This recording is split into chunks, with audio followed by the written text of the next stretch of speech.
I loved hearing the story about, so like you're like, I'm going to sell, these surfers photographs. How did you go about actually connecting the dots? 'Cause I think this is hilarious. Well, I was like, I've worked in the mines for a long time, and they kind of drug test you, and it's very formal, and a lot of kind of safety orientated. So I heard about Byron Bay, and it's this kind of pretty cool hippie town. I was just like, I want to go smoke some weed and walk around with some bare feet and just do my thing. I just felt like I was just so constricted in my day-to-day life. So I just thought about all these different ideas, and I was like, I'm going to make some wristbands that are pretty cool to wear, and they had like skulls on the outside, and then on the inside I had my email address, which said drapershotme@gmail.com. And that's like, everyone just started calling me Draper Shot Me. So I just hang out in the surf, like taking photos of people when they surf by. I'd like, hey man, I got a cool photo of you, and here's a wristband, like send me an email. And then I'd get an email like normally straight away as soon as these guys got home, or girls, saying describing their surfboard or the wetsuit they're wearing. So then I'd send them a sample of like a photo of them with a kind of an emoji over their face, so they couldn't just like use it straight away. And I was like, it's $25 for a photo or $50 for a sequence, and yeah, I was like making alright money, And I kind of had like a bit of respect from the surfers, so every time I got to head out with my surfboard, I got good waves as well. Oh, that's great. And then from there I just started kind of swimming around the area where I was taking the imagery, and I found a local reef where I found quite a lot of turtles, and I'd never really swum with them before or done any free diving. And I started like, the first thing I did when I saw these turtles is grab them, hold on to them and ride them and do all these. Yeah, I know, I was just like, wow, like turtles, I've never kind of seen them before. I was just really intrigued by it all, and from the surfing kind of side of taking the imagery, I started hanging out this reef a lot more and kind of getting to know the individual turtles there, and through kind of that I started to care about them, so I wanted to learn more about them. So I started, what do you do when you don't know something? You kind of Google it, and I wanted to know how to determine the sex of the animal, and the maturity of it, and all these kind of fascinating features of them. And through there I was just kind of hanging out there a lot, and started an Instagram account which was just full of turtle photos at the start, and everyone was just like, who's this weird turtle Draper Shot Me person? And then from there, like the dive centre in Byron Bay, the skipper, he started kind of noticing me in the water where they launched the boat.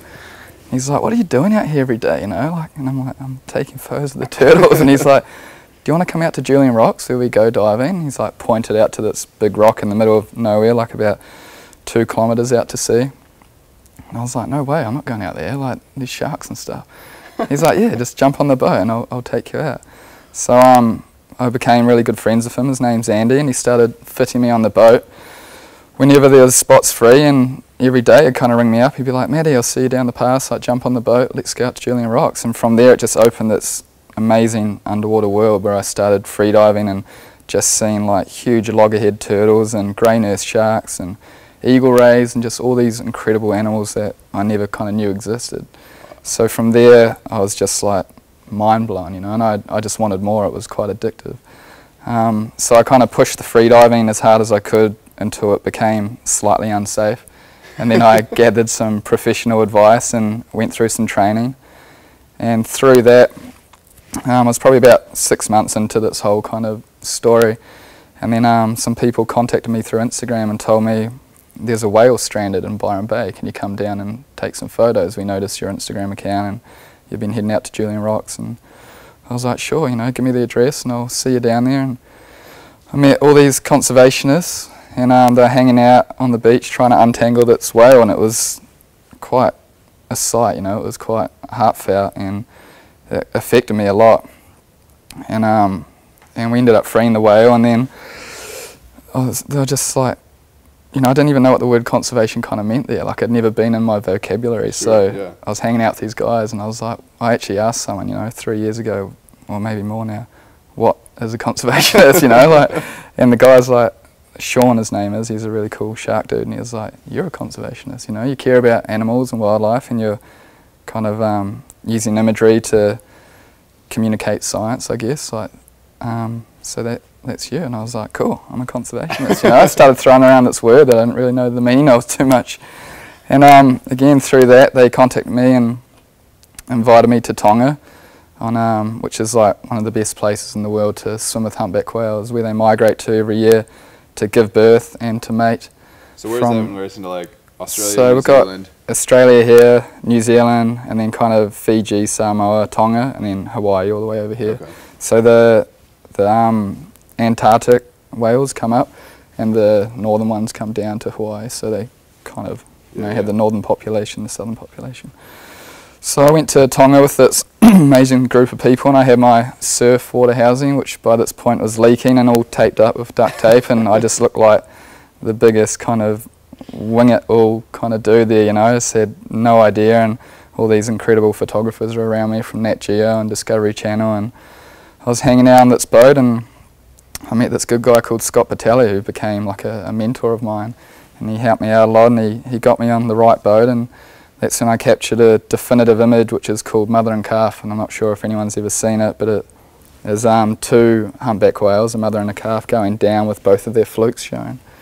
And I went home and edited it where I was staying, and I was like, man, that's like, to me this looks like art, you know, it kind of evokes like a certain emotion. And it was just a really definitive moment for me, and people started contacting me about prints and how to go about getting them, and I was like, I think this is what I want to do. I want to really focus on this aspect of, you know, what I have been trying to do, which was just break it into the surf photography industry, which is pretty hard, you know. Totally. It's hard to make money from that, and I just stuck to the kind of intentions of fine art and not really trying to worry about the money side of things, you know. I didn't want to be at a stall selling postcards. I wanted to, you know, like do this heartfelt and with my mind, and kind of like try marry the two, you know, because I think it's important to have a balance between both. And the mines is kind of like, sweet, you're earning lots of money up here, and then sitting in the surf taking photos is like, it's cool here, but it wasn't really there in both of them. Trying to manage the head and the heart and put it together. Yeah, exactly. I think that's like, to me, the ultimate goal is to have that balance in between. So from there, I just inspired by all these incredible people, and I wanted to meet them, like scientists. I just started contacting people, and everywhere I wanted to go, I kind of reached out, and one of the first people was Riley Elliott, a shark scientist in New Zealand. And I sent him a few emails, and you know, the emails that I feel I get from people now saying like, hey, can I come hang out with you? Like, you know, like this little puppy dog kind of thing like that I'm doing to Riley, and he's like, dude, like, no, I'm busy, like, who are you, you know, like, you're a dude that just picked up a camera, and I'm like, no man, like, I want to get into sharks, and I want to take photos, and I want to meet you, and this and that, and he kind of like was keen, but it just never really happened. And during that time I travelled to Hawaii and became friends with Juan and Ocean, who are like really well-known shark divers and scientists, and made good friends with them. And through that time, Riley had been invited over to Hawaii, and we met, and we just broed down straight away, like to the point where him and I would sit in the back of a hire car with a box of Coronas, and his wife-to-be is driving us around Oahu just while we got drunk, pretty much, you know, like just we just became really close friends. And through that I gained a lot of trust from him and a lot of education behind sharks, and I started travelling with him on location, and we have a really good balance, you know. The things with scientists these days is they write these incredible papers with so much science, but they're not really being read by the masses, they're being read by other scientists. And then you have all these photographers that are doing things for social media, trying to gain interest or followings, but they're not really communicating the science. So if you can marry the two together, you have a pretty extraordinary team. So I was getting the imagery that Riley could never get of himself, and I was getting the shark advice and, you know, information that I could never get, like it's hands-on advice. And through that, my photography kind of started taking off quite quickly, you know, just being able to associate with educated people and get to the right location and do it the right ways, and then slowly through that kind of create a series of art, you know. Yeah. And this is where I am now, I guess. Like, and you're here. Yeah. And now you're sponsored by like Lenovo, and you're getting hit up all the time to do all these big collaborations. Yeah, it's just started to kind of take off in the last 6 months, and it's been very overwhelming, and I feel like I'm biting off more than I can chew, but I feel if you set goals and you achieve them in the right timeline, then once you hit them, they become very relevant, you know, like things I used to write in my journal, like I want to sell a print like this, or I want to go swim with this, or meet this person, and when they actually happen, like if you're really goal orientated, you'll find you're subliminally doing it, you know, and you're not really thinking about it anymore, you're just doing it, you know. And there's so much pressure from social media these days that I feel like everyone wakes up and has their life kind of sought out by other people that they're following, you know, like impressionable women that feel like they need bigger lips or bigger ass and like this and that, and it's like you should just listen to the voice in yourself. And to me it's to keep following animals like the ones behind us and create, you know, original work through it and try to inspire other people to follow their own journey, I guess. Totally. So you started off, born in New Zealand, you leave the house at 15 to go to construction, you're working in mines, and then you pick up a camera and you start jumping in the water. And then how do you go from like, I'm passionate about photography, surfing, this fine art thing is happening, to like jumping in the water with great white sharks and photographing them? I think we have a couple photos of the great whites, and it's like, I mean, this is like mind-boggling. Even you said you didn't want to go out to those rocks because you're like, no, there's sharks out there. Yeah, and now you're free diving, no cage around you. Well, a lot of the great white imagery is taken in South Australia from a cage. A lot of the other stuff is all kind of outside of it.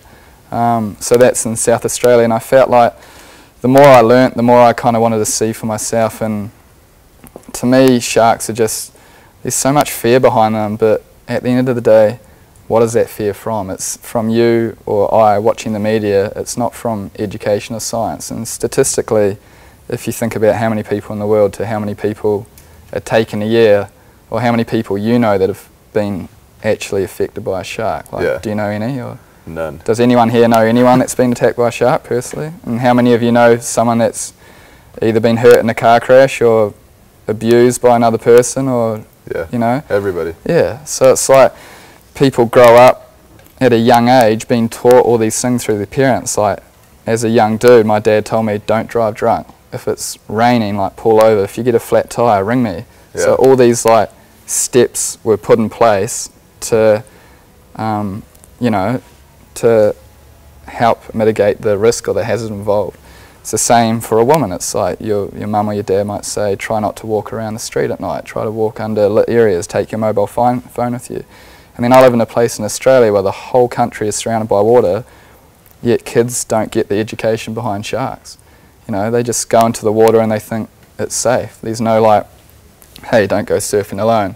Take your mobile phone with you. You know, do you know CPR?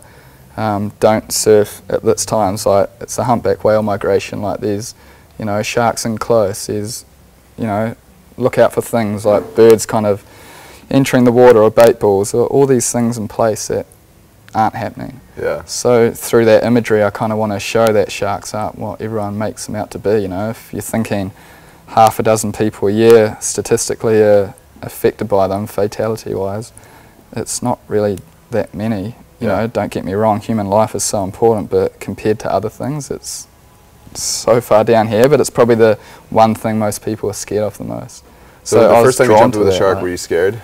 Yeah, I was really scared. Like, it was with Ocean and One, and I was in Oahu in Hawaii, and we got there and there was like literally 50 sharks surrounding the boat, like just everywhere, and I was like, there's no way I'm jumping in there, you know, like, just take me back to the bar, I want to have a beer. I don't want any part of it. So what's the self-talk where you're like, I'm going to go get these photos, I got to get this water with 50 sharks? Yeah, and then they just talked me through it and they gave me the education that I needed, and I got in the water and I was just like, changed my life, like those 30 seconds. And to the point where now I want to do a series of work where the images are portraits of people's expressions from when they went from the boat to when they see their first shark, because you can never ever recreate that first look. Because imagine like the thing that you're most scared of and then pretty much working out it's a lie. Yeah. You know, they're an apex predator. The doctors and the garbage men of the ocean, you know, like they are there to take out diseased fish so other fish don't kind of, you know, it doesn't pass on through them.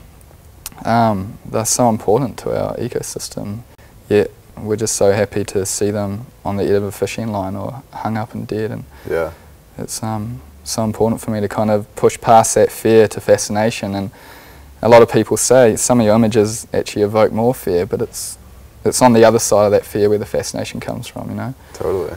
So I feel like there's a little bit of adventure and mischief, you know, from growing up. I think you were age 13 last night. You said that you stole your first car. Is that? That's maybe something we don't want to talk about on the podcast. But But you know, I think it looks back to like who, you know, like do you think you know, kind of growing up in that mischievous side has to do with something to kind of get into this area where a lot of people wouldn't even take that risk of like A, getting on the boat, but B, jumping into the waters? Like my brother and I, he's 30 months younger than me. We were rat bags when we were younger, and we put my mother and my father through a lot of crap, you know, like, and anything that came our way, we were always keen on it, you know, like, it was just like, if it was naughty, the better. So I guess that kind of mischievous way, like you say, has come through in the exploration of other things, you know. If someone tells me, you know, this is the biggest, baddest animal in the world, like, you don't want to jump in the water, I'm like the first one to put my hand up, like, but again, I want to do it the right way, because you don't want to be, you know, advocating sharks like in a uneducational way, and you also don't want to be wrapping them in cotton wool because they're still an apex predator. So yeah, you know, there's a difference between my adventurous side and what I do behind the scenes to get the images, and then also like the responsibility I have of people through social media that are viewing that imagery, because common sense doesn't prevail these days, you know. Like, I put up an image and you expect people to kind of look at it through the eyes I do, but they don't. So having that information that is science-based there is so paramount to kind of move forward, I think, and for people to take you seriously as well. What has that been like as you've pretty quickly in the last 3 years gone from construction worker to fine art photographer? Yeah. What's it like dealing with like the highs and the lows, the internet trolls and the super fans and super fans? Yeah, there's a couple that send me some really weird things, which I probably shouldn't even talk about because it's probably going to drive them to keep doing it. Because I do read every private message I get. I think it's important. Like, but good to there know. Are some dodgy ones in there. I used to get a lot of haters at the start, and it affected me a lot because I feel like I want to be known as an artist down the track, not just a photographer. And when you're putting a creative element out there, it's you as a whole. It's not, you know, as a carpenter, you go, you know, I might build your house to a plan. You come home and ask me to change a staircase, and it's fine. Like, I'm changing it to what you want. But I take an image like this and someone says it looks like crap, then it's like, oh, that's kind of like my expression of like how I saw and how I felt at the time. Because I like to think a lot of my work is a representation of me and my dark side, not just the animal itself. So it took me a while to get through the kind of trolls, and now I just think the more you get, the better you're doing. Yeah. And yeah, so what was the other question? How do you deal with those highs and lows? Yeah, and the highs and lows, I feel I've started to believe in manifestation a lot, not from a spiritual side, but just the more you think about something and the harder you work for it, you'll definitely get there.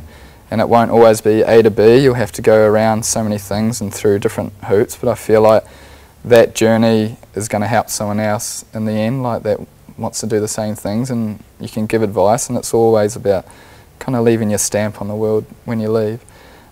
So the highs are really high and the lows are really low for me, like, but I think that middle ground is when I create, you know, and I create all these images in my head before I even get them. Like, this was something that I thought of for nearly a year, you know, to get a calf suckling from a mother, and it was nearly on the last day of a month-long trip in Tonga.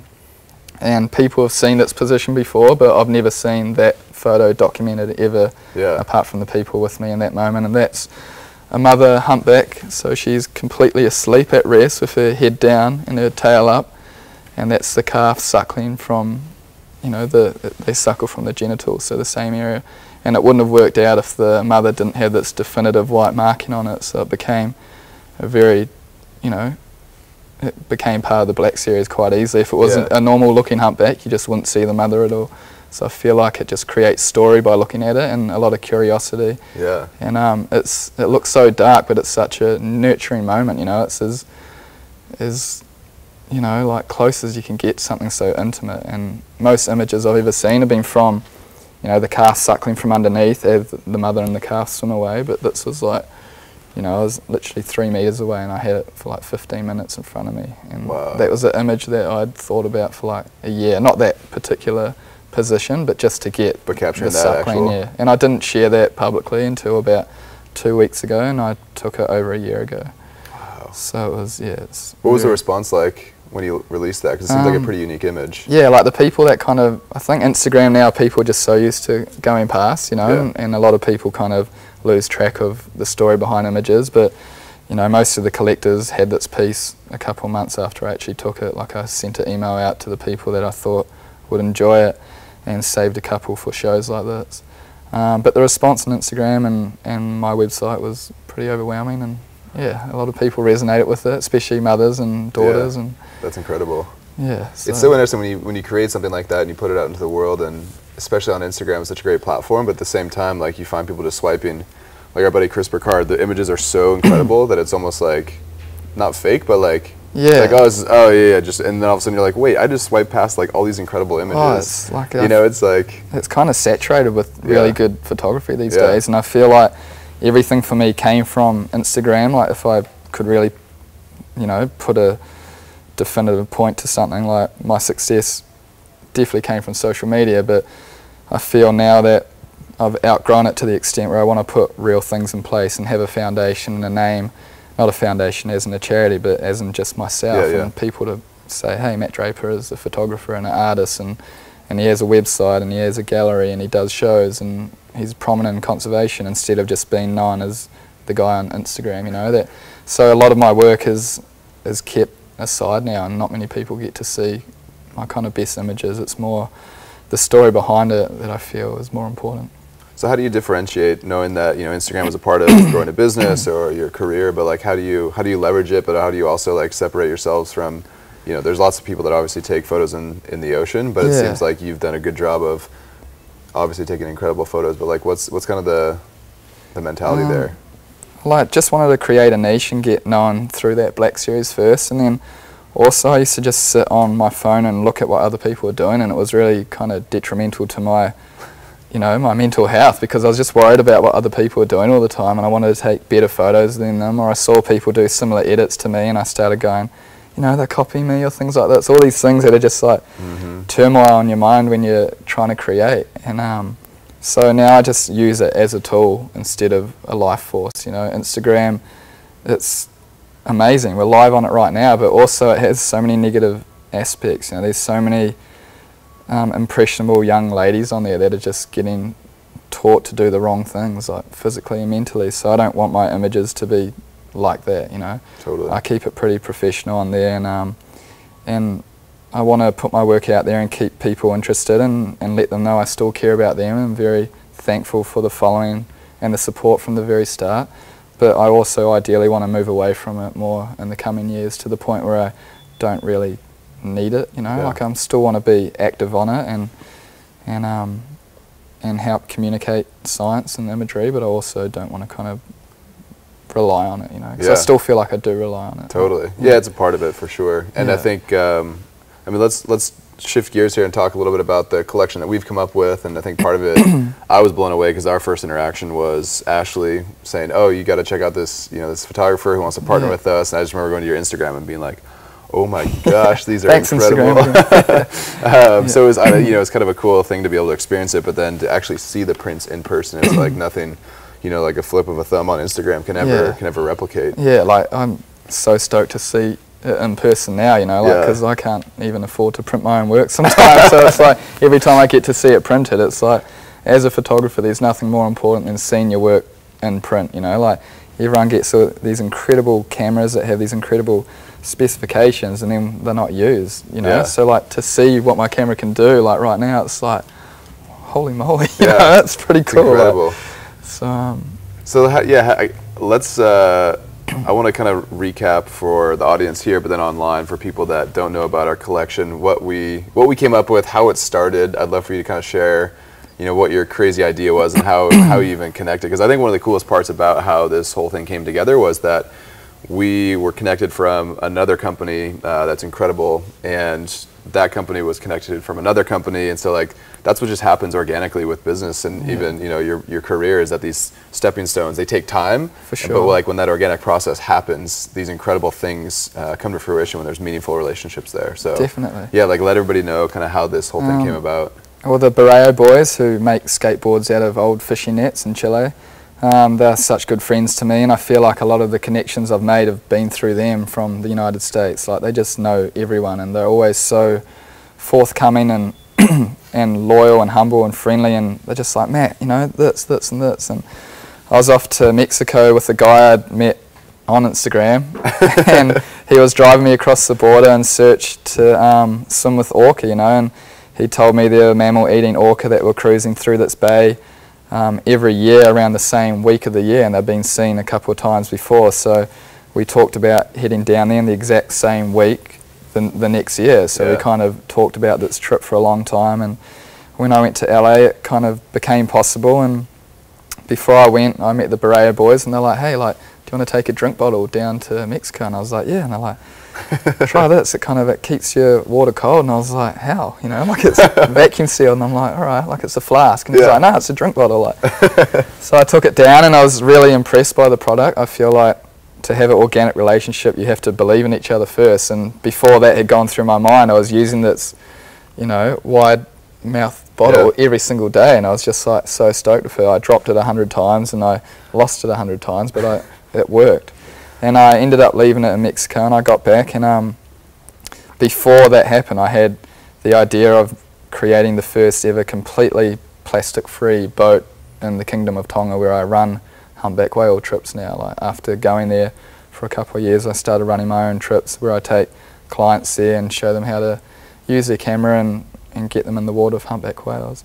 So I think I emailed everyone here that I could on the website, and got like this generic email back, like, we don't really have influencers, but if you want to fill out this form, then we'll be happy we'll to give you a discount. Yeah, we'll give you a discount. And I was like, what the hell is this form, you know? I'm like, I'm not filling this out. Like, I was in Pasadena, like, using like dodgy Wi-Fi on my cracked iPhone screen, like, trying to kind of like fill this form out. I'm like, just no way. So I replied back, I was like, can we just jump on a phone call? And I ended up speaking with Ashley, and she listened to me, and I was 100 miles an hour. I was just like, blah, blah, blah, blah, blah. Like, I want a bunch of bottles pretty much, so people don't have to bring plastic bottles on the boat.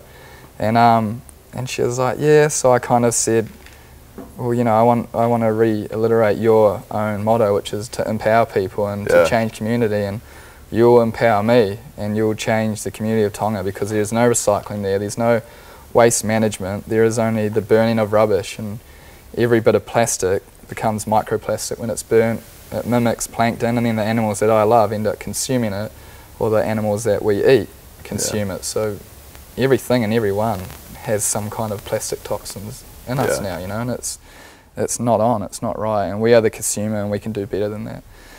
So I put it out there, and I was just like, I need a lot of drink bottles, you know, like 40 or 50 of them. She's like, cool, all right, we'll send them over. And I was like, whoa, that was easy, like, thank you. Yeah, like, it was just like, I was really kind of blown away by the support, and just felt like it was too good to be true. And I got a phone call from the owner of the wetsuit company that sponsors me in New Zealand. He was like, hey Matt, like, a bunch of shiny bottles just turned up at my house with your name on it. I'm like, wow, cool, this is like real.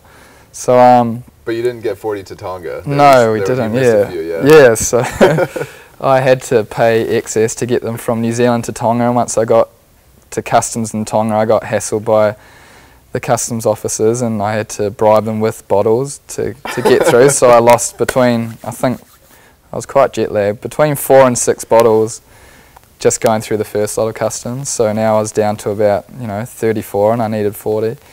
And then, so the next flight was well, hold on, before you go to the next flight, though, this is, if you ever want to know how to negotiate, you gotta like hit up Matt Draper on Instagram or live. He won't talk about what I said. The guy wanted more and more bottles, and Matt started reducing it, say first 4, then 3, and he's like, listen, I'm not, you know, I'm gonna stay here all day. Yeah, so it worked out kind of in favour of him still to the end. Yeah. And then from there, the next morning, I had to get these bottles to the next island, which is an internal flight. So again, I turn up, and they look at this box, and they're like, open the box, show us what's inside, and they just see all these shiny things, and everyone's just like, oh, like, what's in here, you know? And so I paid another $200 excess baggage to get them up on this 1-hour flight, and I get to Vivau and get off the plane, and the plane takes off, and everyone's luggage is around, and I'm missing the box. So I go over to the lady, and I'm like, hey, I'm missing, like, you know, a box of bottles, it's really important. And she's like, oh, it'll be on the next flight, you know, like, they didn't have enough room to put it on. I'm like, all right, cool. So I sat there and waited nearly 2 hours for the next flight to arrive. Everyone came off, all the luggage came off, and there was no box again. So I went over to the lady and explained my frustration, and she said, "Oh, I'm sorry, I've just rung the airport on the mainland and they don't have the box, and the box isn't on the plane, so there is no box." And I'm like, you're really starting to piss me off, you know, like shit's gonna get real now. And so I made some kind of, you know, communication to her that was not very friendly, and and then she rang me about an hour later and she said that someone really enjoyed or liked the look of the bottles and actually stole them from the airport and took them to their house, and we've found them and we're going to send them back up. So I got them and I was missing another 6 bottles. So by this point we're under 30 and I needed more than that. So we ended up working it all out, and every single person on the boat ended up getting a drink bottle, and they love them. Like, they use them every single day for 6 days on the ocean. It kept their water cold, and we stopped, you know, just underestimating what everyone would have bought on board, like to consume single-use plastic. We stopped 726 1.5 litre bottles from entering either the waste or the ocean. Yeah. So that was empowering me. Yep. So straight up, and then also changing community by helping Tonga, and also like everyone got a very unique and awesome product, because Ashley and I had the idea of how we're going to tell 40 stainless steel bottles apart. So she sent me 40 different coloured, you know, lids, or not 40 different. There's probably about 12 different lids that we changed over at times. Everyone wanted a blue one, of course, or a black one, but it worked, you know, and that's the thing. Like, conservation gets thrown around so loosely now as a word, but anyone can do anything positive, and anything that you do positive is simply that, positive. So you don't have to look at it overall and be like, hey, Matt's doing all that stuff with sharks and this and that, and just taking your straw out and saying no to it, or buying one of these bottles. It's like, it's helping. And I really felt like walking away from Tonga that I was so happy with being able to achieve that. Like, it actually, like, it touched my heart, you know. It just felt so cool, and everyone on the boat, all the clients, are just like, this is so easy, you know, like, and they just walked away feeling like they helped, you know. So taking it from there to the product we have behind me is just even more incredible and overwhelming. I think you can encourage people to do things, or you can tell people to do things, which isn't quite bridging the gap, or you can just lead by example and give an alternative. Totally. So what's better than like drinking out of a plastic bottle that leaches like chemicals and tastes like crap and really devastates our ocean, compared to drinking out of, like, you know, a drink bottle with a badass great white on it. Like, it's the sexiest bottle ever now. Pretty special. Like, it's overwhelming just seeing it. Like, it makes you want to tear up, like, just looking at it every time I say that to you. But it's so cool. Yeah, Jason did an incredible job. This is the shark collection. For those of you who are on Instagram, you can go to MiiR.com/Matt Draper, and you can check out the collection. We have only a limited amount of this product. They will also be at our flagship store in Seattle. If you are in Seattle and you're watching on Instagram Live, we do have a gallery showing tonight at our store, which there are a few more images like this that are pretty incredible. Seeing them in person is wild. It's one thing to see it on Instagram or on the internet, but to see it in print is pretty special. Thank you. And I know that I remember Skyping you the first time when Jason, you know, did up, because basically Jason had to translate the really great photographs into what it would look like from a laser etch perspective, and I think it turned out pretty sharp. I was so happy. I was very hungover when we had that Skype call, because it was a sad day at 7 AM and I was feeling so seedy, to be honest. And then there's like 5 of you, like, all coming at me, and I'm like, whoa, like, chill out, guys. Like, do we need to have the video on? But and then, like, when you held up the bottles, I was just like, what? Like, that is my name on a product, you know. This is the first product I've been associated with, so it was so humbling. And it, you know, at the start, I think through the imagery you saw, we're going to go with the humpback whales, and I kind of just flipped that on the coin really quickly one day, and I was just like, let's put sharks on it. Yeah. I feel so passionate about them, and to have them, like, imprinted on something that you're using every day, and just to be inspired by that, and maybe 1 out of 100 people will want to learn more about the image that's on the bottle, or who Riley Elliott is, or the science behind it, and then it just creates a domino effect where at the end, like, we have an incredible change for positive, you know, rather than just like a volatile change at the start. I feel that's the importance of bridging gaps rather than dividing them, you know. Totally. Absolutely. So, I love the collection. It's incredible. Yeah. The packaging turned out remarkable. Our marketing team did a phenomenal job kind of so cool. putting it all together. And every one is numbered. Like, it's pretty cool. Yeah, I didn't number them. You wouldn't know what number it was if I numbered them.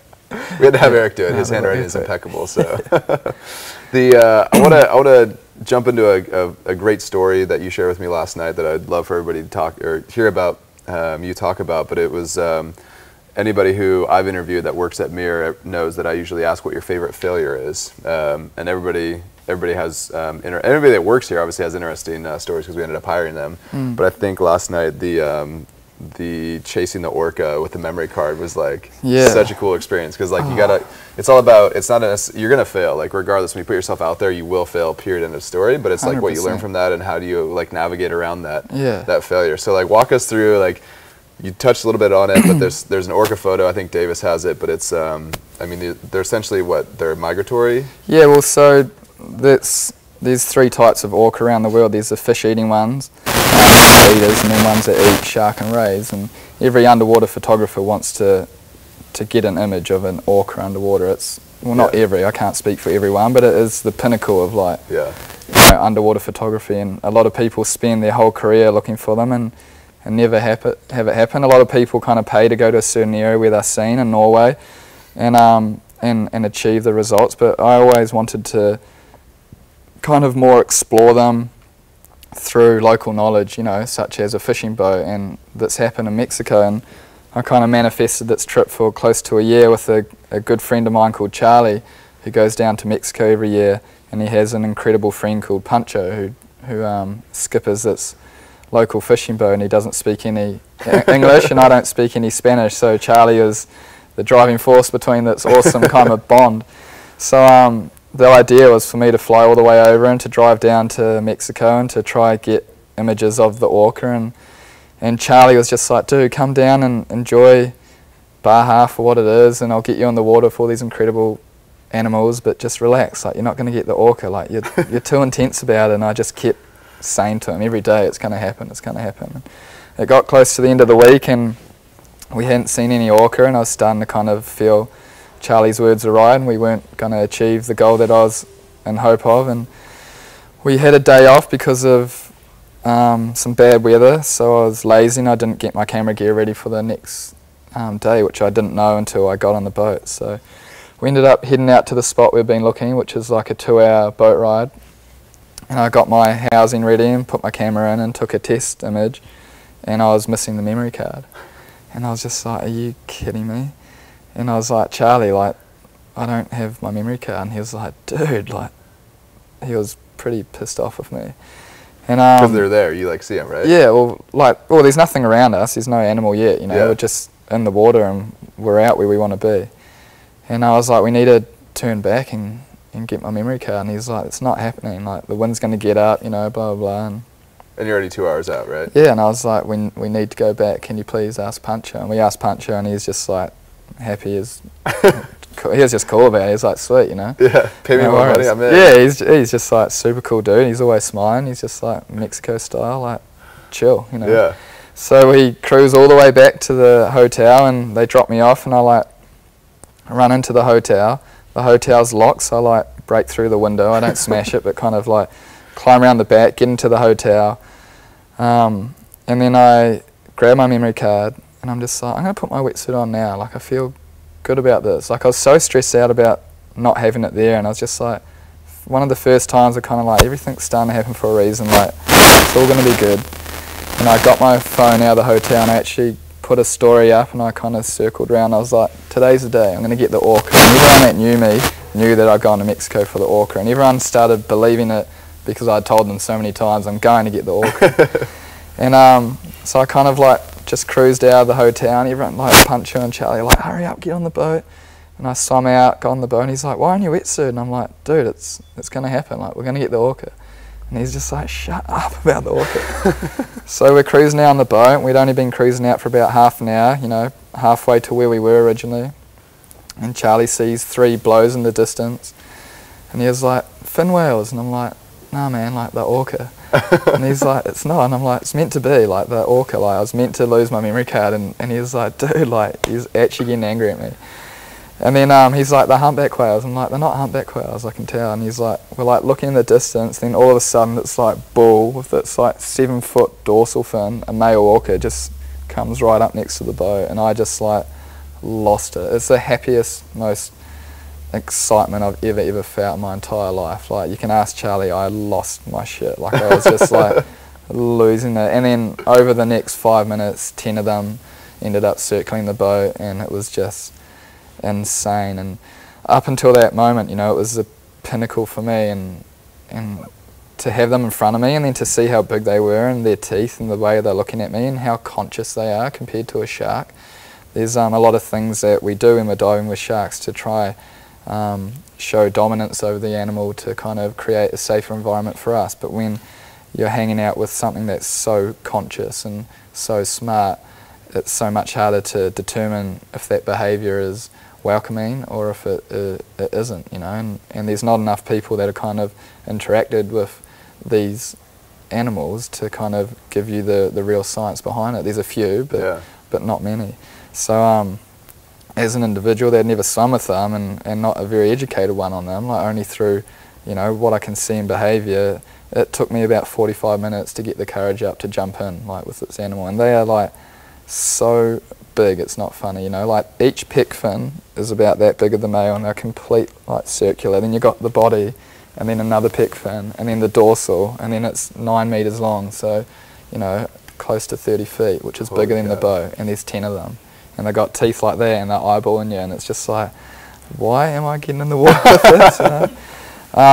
And I got the courage up, and, you know, and there's a few intense conversations between Charlie and I, and he was just so stoked, and I was kind of starting to stress out, and I was just like, I want to get in, but this has to happen, and blah, blah, blah, and we have to do it this way. And then I got in and got the best images I've ever kind of taken in my life, and probably one of very few interactions, you know, a few dozen people I've ever had in the world, and it just changed my life. And it was also quite a lesson in my own heart that you know, manifestation's real, and goals are there to be kind of accomplished, but also like that when you put things on the pedestal so much, and when they happen, it's kind of like, you know, I feel like I don't put things up there like that anymore. Like it's just meant to be, and if you work towards it, it will happen. And when it happened, like it was just so overwhelming. Like I slept for like 2 days afterwards. You know, I was like in tears during it, and it was just like a lot of life lessons, and just seeing that animal, just like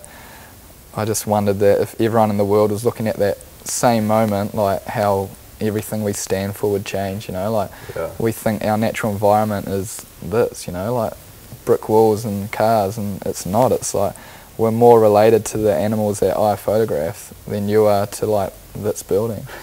So so I've sat on nearly all of those images, and there are some images that probably not many people in the world have ever captured, but to me it was more of a goal internally, and to create my first ever one-of-one image, and I sold that to someone that I met who I happened to meet at a pub, and we just had some beers, and he told me some stories about himself, and through that conversation we talked about animals and how much he loved orca, and then I told him the story, and he was just like, dude, I want the photo, like I don't even care what it looks like I just want it. Wow. And he's become a good friend, and he's coming to Tonga next year to swim with the humpback. So I feel like everything is just happening organically, you know, and if you go about it the right way, then it will come back the right way. And I feel like the orca was a gift, but it was also like a sign saying, like, you know, like it's cool, it's just an orca, like keep doing what you're doing and don't put them on the pedestal, you know, like you put it up there. Are you gonna retire now, or? Yeah, well, I don't know. What's the next thing? No, like I'd love to try and get them again, but not as in the greedy way, but just to interact with them. And it just, it blew my mind. Like the words, and you know, these people listening right now, I just can't convey how much power I saw in those humpback for breakfast. You know, like they can tear the skin off a sunfish because it's poisonous, and then with their teeth, and then eat it, and it's just like they beach themselves to eat sea lions. It's just like they are so badass, you know, like they are the ultimate predator. If an orca was a human, they'd be locked up in a series of jails because they do some pretty crazy things, you know, and then just to be in the presence of that was just so humbling, you know. I can't believe it still. That's incredible. Yeah. Well, we're running out of time, but we want to get to some questions. Does anybody here at our office have any questions for Matt Draper? I have a question. Hi. When you swim with great whites, are you in a cage? Yeah, like most of the images I capture in Australia are from a cage. They are a protected species, so to do it legally through a company, it has to go, you have to be in a cage. Where I live in Byron Bay, we have a lot of great whites that are in the area, and we do go out and search for them, but we're not allowed to kind of chum for them because obviously there's a lot of surfers. So we do free dive and see them occasionally out of the cage, but when we're actively trying to get the imagery that we need, like the bait for, we are in a cage. But that cage has some very big gaps in it, like, you know, that I can hang right out of, and they come right up to the cage. I'm mouthing it and they're in proximity to touch. So yeah, you know, that's, everyone asks me that straight away, but I kind of feel like the danger is more kind of lies in like the humpback whales or the orca or the more conscious animals that want to interact with you, because a shark, after it realizes you're not a threat to it or you're not prey, they're kind of bored. Whereas a very conscious animal like a cetacean, you know, a mammal will actually come in and start trying to touch you. A 40-ton whale doing that is kind of more hazardous than the teeth of a great white, in my opinion. So yeah. That's wild. Andy, do you have any questions coming in on Instagram? I have a question from somebody asking if you would be interested in doing a wildlife documentary at some point. Yeah, I'd love to with the right people. I'd love to be associated with something like that. And I've worked with a good friend called Steve and Riley Hathaway, who have created a series called the Young Ocean Explorers, which is a mobile app to help educate kids. And we went to Heron Island. We did a documentary about the only walking shark in the world, the epaulette shark. So wait, did you say walking shark? Yeah, so it actually, at low tide, it walks out on top of the rocks into rock pools so it can feed and get out of the sun. And we did about 18 different stories over 10 days there. So I'd love to do more of that, but also it's doing documentary work is hard work, you know, and I feel like it takes my creative process away from it because you're more just there to kind of document for the story. But it's still an incredible thing. Can we put a walking shark on the, you know, Tumblr one of these days? Yeah, I'd love to, yeah. The epaulette shark. Yeah, we can do one of one. So we can just do one for me, yeah. Definitely. Any more out there, Andy? Somebody's asking if you had any close calls that come to mind.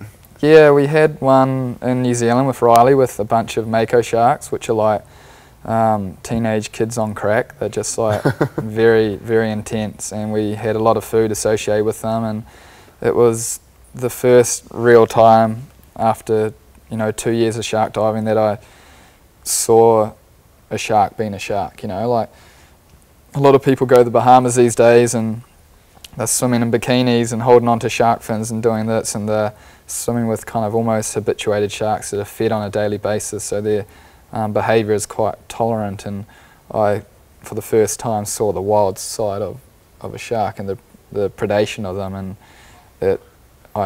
my shark kind of knowledge grew like tenfold in that moment. And that was, I wouldn't say a close call as in, you know, we were in trouble, but it was just like one that took a lot of, you know, we needed to be in the moment to think accordingly. And I've had a lot of close calls with humpback whales just from their big wonky pec fins and tail fins coming really close to me. But the more time I spend in the water, the better I become at trying to foresee those events, I guess. Yeah. So how long can you hold your breath for? Oh, everyone asks this. Well, in a static environment, so in a swimming pool, just like completely relaxed, like over 4 minutes. But in a working environment, it changes day to day. Like I can go underwater and sometimes feel like I'm done at 30 seconds, or I can be completely relaxed and really in the moment and hold my breath underwater while thinking of all my camera settings and also the behaviour of the animal for between 2 to 3 minutes. So it all depends. But yeah, I think minutes and meters aren't really important. It's more the way your body actions are underwater, the way you predetermine wild behaviour if you can, and then also thinking about you know, the light to achieve the imagery I'm trying to get. So it's a bunch of things that are going through my mind rather than just the freediving goals. But totally. Yeah. So you've accomplished pretty incredible photos 3-4 years in your career.